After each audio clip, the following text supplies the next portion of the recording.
Hey guys, this is Eric and I'm back. And I'm here today to talk about my personal goals this fall for the 2025 Pennsylvania hunting season. But before we get into that, if you haven't already, please like this video. Please subscribe to our channel for those who have already done so. Thank you very much, we appreciate it.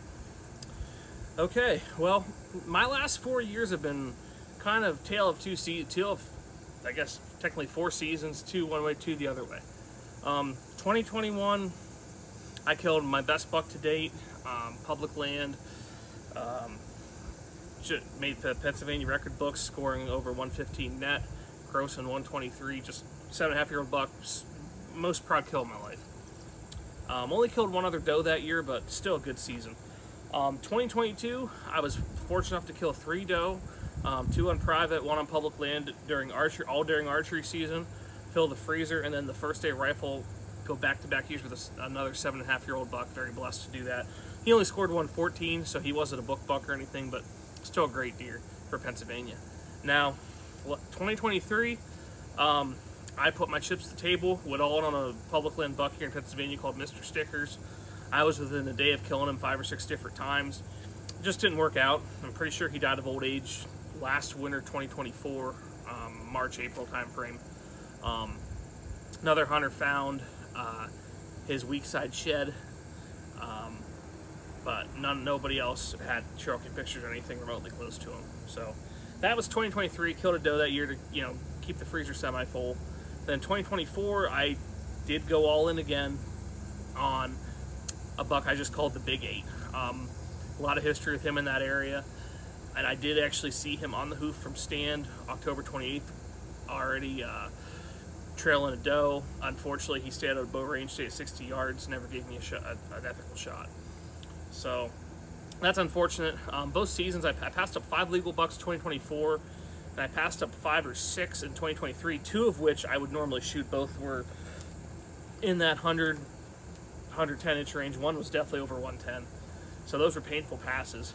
But again, just like 2023, did kill 1 doe in bow season to keep the freezer going.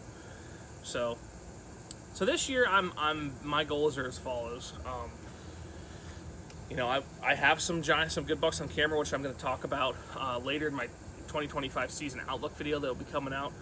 But I have some shooters. I have one buck on camera that's bigger than my last 2 deer that I've killed, and I also have some low 120s, and I might have some opportunities at some 110s. And to be honest with you, with the eating tag soup 2 years in a row, I will take the first ethical opportunity I have at a buck in that 110 inch range for this season. And honestly, on public, right now, as of recording this video, I have 4 shooters, all which are over 120. The biggest being, low to mid 130s, all mature deer. But like I said, I have a lease that I just got on this year. I have 30-acre permission piece I was on last year, and then I am also working on a cabin. That cabin has a lot of mature deer that are in that 100 to 110 inch range. And if I get the opportunity, I'll take one of those. So that's my goal for shooting a buck. I also picked up another permission property that's doe only. It's a DMAP property, and I'm hoping to get a few easy doe there, fill the freezer. I want to kill 2 or 3 doe this year. Just my family and I, we love eating venison. My wife always gets upset with me for passing on bucks, but I think if I put some does in the freezer, she can live with that a little more. So healthy meat, love to get that in the freezer. And then also in that cabin I'm trying to get into, I was fortunate enough with some work I've put in helping out with some food plots and some other habitat work there.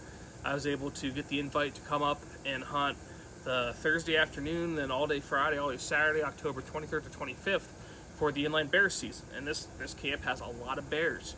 The owner does want some shot because they do kill fawns and stuff like that. And he's trying to get a good healthy deer herd, which he already has, but he's trying to keep that. So I'd love to help out with that. I've never killed a Pennsylvania black bear. I had an opportunity at one last year. I was stupid. I didn't take my line. I should have. I was hunting that Big 8, and instead of coming out of the bedding area, it was a bear, about 250-pound bear. Which should have been a great first bear. So those are my main goals for this season. If I do kill a buck in Pennsylvania before the end of October, I will be heading out to Ohio for either a long weekend or maybe a week-long public land hang and hunt type deal. I don't have many of those left with a young son growing up and getting hunting soon, so I'd like to get one more of those trips in. But that's what I'm going to try to do. That buck is my main goal. I don't want to have a 3 year in a row of being skunked for bucks. Now, granted, like I said, if I really wanted to, I could have be on a 6 year streak right now, but I was holding out for 2 big ones and it just didn't work out. So that's how it goes sometimes. But those are my goals for this hunting season. Main one is to get back on board with a decent buck, or maybe even a good buck, depending on how that goes, and hopefully kill my first bear and fill the freezer with doe. So looking forward to season. Been shooting my bow, been shooting my crossbow. Both are dialed in well. Very excited. So if you guys have any goals for this season you'd like to share with me, or drop a comment on my goals, drop a comment in the video. I'd love to hear from you. And good luck to everyone watching this video this fall. It's my favorite time of the year. And thanks for watching the video.